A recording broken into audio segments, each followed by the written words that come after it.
Time check everybody, it's 8:52, almost 9 AM at mapapansin ninyo, hindi ito yung usual nating setup kasi nandito tayo actually right now in Thailand. And in fact, last day ko na ito pero naramdaman ko talaga na kailangan ko nang i-share sa inyo yung experience ko habang fresh pa when it comes to Huawei Pura 80 series. FYI ulitin ko, flight ko na po mamayang 1 PM pero niyaya ko pa rin yung team na mag-shoot bago po kami mag-check out. Bakit? Kasi hindi ko na talaga actually siya mapigilan. Ako nga pala ulit guys, si James Afante, also known as Kuya James, outside and now James 3.0. 3 days guys tayo here in Bangkok and one phone lang ang ginamit ko. This is the Huawei Pura 80 Pro.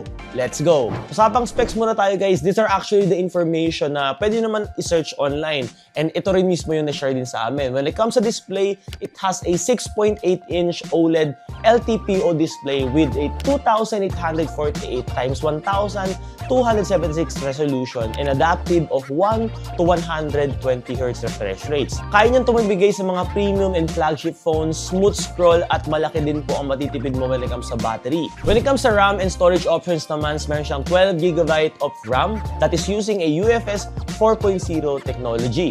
1TB storage sa phone para ka na po may hard drive dun sa bulsa. And you don't need an extra storage once na 1TB ka. Perfect to for content creators. No need na mag-delete ng mga memories. When it comes to charging naman guys, 100 watts po true wired. Grabe. 80 watts ang wireless at 18 watts ang reverse wireless. So kung magcha-charge ka lang guys ng 20 minutes, actually almost mapu-full mo na yung battery nito.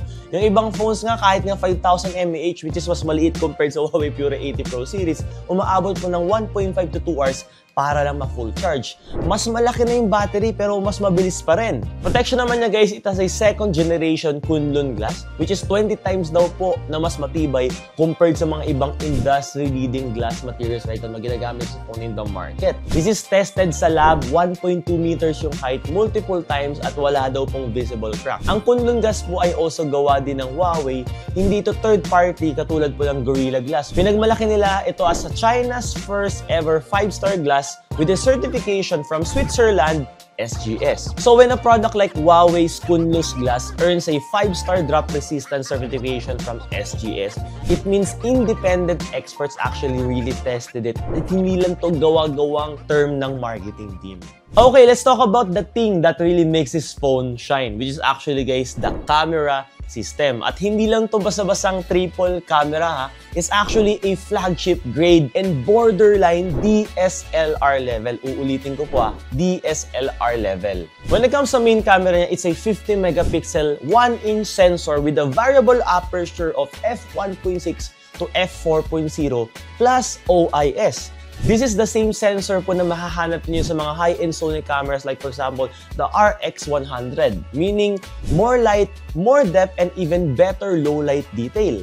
It also has a variable aperture that lets the camera adapt like a human eye for super bright and soft background blur. OIS means optical image stabilizations, means steady shots kahit handheld even sa gabi. Yung RYYB sensor na gamit po dito, it's actually a Huawei exclusive. Mas maraming yellow pixels equals mas maraming light. Sabi nga nila, 198% more light intake compared sa mga traditional RGB sensors. Pag gabi at walang ilaw guys, wala kang magiging problema. It has a 48 megapixel telephoto camera with a 4x optical zoom, also plus OIS. Crispy zoom from far away, no pixelations, and wala pong magiging blur. May mga telephoto macro rin po ito, meaning kahit sobrang lapit ng subject mo like for example, food, plants, or even other textures, still magiging detailed and sharp pa rin ito. Number 3 guys, meron siyang 40 megapixel ultra-wide camera. Uulitin ko po, it's an 40 megapixel na nilagay po nila solely on the ultra-wide lens itself with an aperture of f2.2. Wide shots without distortion, perfect ito for travel, architecture needs, or even barkada group pictures. The quality isn't actually just pang filler camera. It's legit sharp and vibrant. So kung photography talaga yung habol mo when it comes guys sa mga smartphone, honestly, ito na yung pinaka-pro setup na na-experience ko. Audio naman guys, it has a dual large amplitude speakers which is actually 30% louder than the last year's model. Kaya niya rin po makapagsabayan guys sa mga ibang small Bluetooth speakers. Ngayon, tanong natin, gaano talaga siya kagaling in terms of real-world usage? Nakasabay ba ito sa trip natin here in Thailand? Malalaman natin. So nung nahawakan ko ng first time actually yung Pura 80 series, it feels very familiar from the Pura 70 series na nahawakan natin last year. Sobrang premium ng feeling, again, both glass front and back, that also has an aluminum frame. Nung pagkahawak ko agad sa phone na to guys, naramdaman ko agad yung timbang niya. Hindi naman sa dahil mabigat siya, pero napaka-solid talaga ng build niya. And the glass actually, grabe yung display nito guys. It's very clear na edge-to-edge display siya. Yung display sharpness niya po and brightness guys, kahit under sunlight, napaka-usable because it has a 3000 peak nits brightness. It's very responsive in terms of swiping needs, browsing, and even the camera UI, napaka-smooth. First time ko rin ma-experience yung camera niya. So, camera agad yung tinesting natin guys kasi camera po talaga yung highlight ng phone na to. And dumating kami here in Thailand, medyo late na. Tinesting ko agad yung camera niya guys during at night kasi sabi naman po nila, sa gabi talaga nagsishine yung camera system ng Huawei Pura 80 series. And papakita ko po kayo ng mga sample ng mga shot na nakuha ko on our day 1 without even understanding guys the in-depth specifications or capabilities ng camera neto. So as you can see naman sa mga images na mga pinakita natin, hindi naman actually tayo pinahiya ni Huawei Pura 80 Pro. So dito is finally here guys, and ito mismo yung official APAC launch of the Huawei Pura 80 series. And fun fact guys, ito po yung first time ko na umattend ng gantong kalaking event guys. Gantong flagship level event. Napaka-pleasing yung sa mata, napakalaki, napakalinis. As you can see guys, makikita nyo, nag-picture-picture na rin kami doon using the phone itself. And once na pumasok ko doon sa venue, grabe. It feels like very, very VIP. Napakalaki ng screen na ginamit ng Huawei in fairness. So on day 3 naman guys, ito na yung naging free time naman namin. So we decided na gumawa kami ng separate itinerary namin guys from the Huawei team. And dito talaga namin guys na testing yung capabilities ng Huawei Pura 80 series.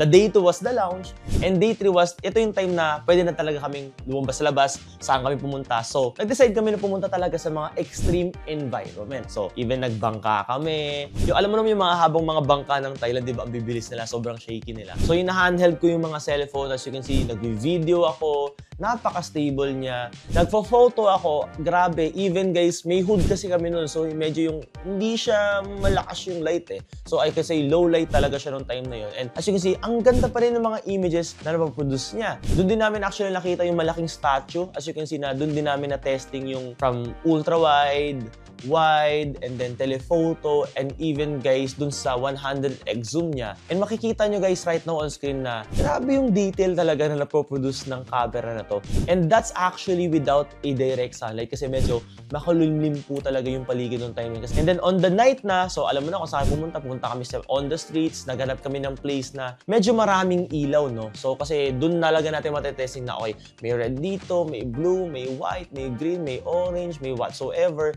As in, just wow, as you can see, the images na mga pinapakita namin sa inyo right now is actually a native image. Ibig sabihin, wala kaming ginalaw guys when it comes to exposure, sa brightness, contrast, and even saturations. That's literally just using the photo application and then point and shoot lang po yung mga ginagawa namin. So nag-video dun kami para sa inyo para makita nyo rin kung gano'n siya kasmooth. And even guys, sumakay kami guys nung parang tok-tok nila. Ang saya, grabe. So gumawa ako ng mga tracking shot. As you can see guys, pinapakita ko here on the screen. And one thing na na-impress ako guys sa camera na to, napapansin ko lang I don't know kung AI technology to or whatsoever, pero whenever na tinututok ko ng phone na to sa mga ilaw, mapapansin niyo na compared to other phones guys na na-experience ko, grabe yung pagka-star, no? Na para kami astigmatism guys sa native eye mo. But this time, napaka-perfect ng star niya. And while doing some research guys, na-realize ko na isa pala to sa feature ng Huawei Pura 80 series, and ito yung tinatawag nilang starburst effect. So probably it's actually an effect na ino-overlay para mas maging cinematic at mas maging dramatic yung mga shots mo whenever tinututok mo yung phone na to sa mga lights. I can say, no, just based on like native views na na-experience ko itong phone na to, and as a person na super sensitive in terms of photography and videography, I can say the Pura 80 Pro series or the Pura 80 series as a whole, no, I can say already outperformed iPhone 16 Pro Max ko based on photos pa lang. So after guys this extreme test, for sure mapapatanong ka na, kamusta naman yung battery life niya? Although let's say nag-claim sila ng 5,170 mAh LiPo cell battery na dual cell daw, na mas efficient, how really does it affect when it comes to day-to-day life use na extreme, no? Umalis kami around siguro nung day 2 or day 3 ba yun, ng around mga 10 AM or 9 AM. And then we got home mga before 12. And that was that time na umabot na ako sa low power emergency mode. So imagine mo almost a full day, no? Na tumagal naman yung battery niya with really extreme use, I can say. So maybe if you're just a typical user na hindi ka naman talaga like super heavy, imagine mo parang 1,200 shots ata yung tinake namin guys on the first day extreme use namin ito. And yan yung nangyari sa battery. So I'm sure naman na hindi naman lahat ng tao guys ganito ka-extreme mag-use. So I can guarantee na tatagal to ng whole day at least based on your needs without even charging, no?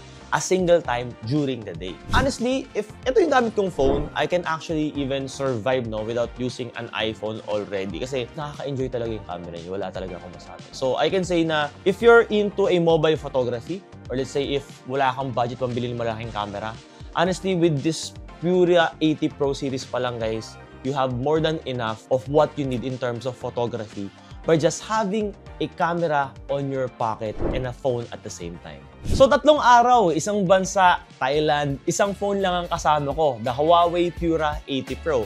At kung honest review lang guys ang hanap mo, eto na yun guys. So again, what I love about this phone, number 1 talaga guys, camera, legit. Even yung videographer, even si Henrik, si Joshua guys, nung time na nasa event kami, as you can see, nagulat din talaga sila. As in like, wow, grabe.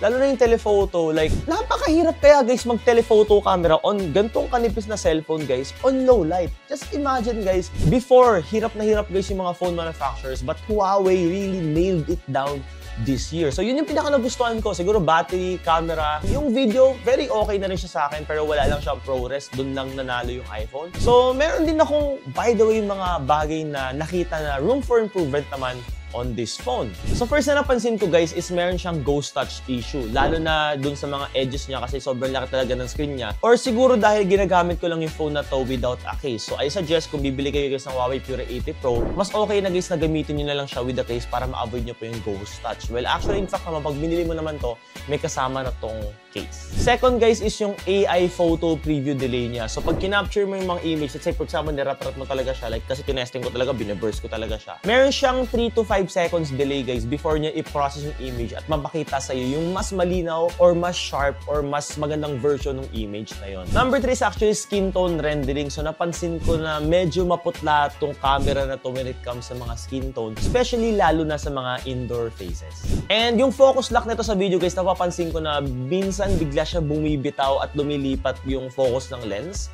So kahit na nilock ko na talaga siya. So feeling ko possible naman na ma-fix nila to through a firmware update. So honestly guys, although meron ako mga napansing mga issues or mga rooms for improvement for this phone, hindi ito yung magiging deal breaker para hindi ko i-consider na kunin or mag-switch on the Huawei Pura 80 Pro series. So again, sobrang daming mga good side or like good capabilities ng phone na to, particularly again sa mga cameras niya. So honestly, you can consider switching to this phone, but at the same time, at least alam mo tong mga very basic minimal issues naman na actually can be fixed through a firmware update in the future from Huawei. So if you're a traveler, content creator, or someone who wants a camera level quality sa cellphone mo, the Huawei Pura 80 Pro isn't just a reliable option, pang-professional level na talaga.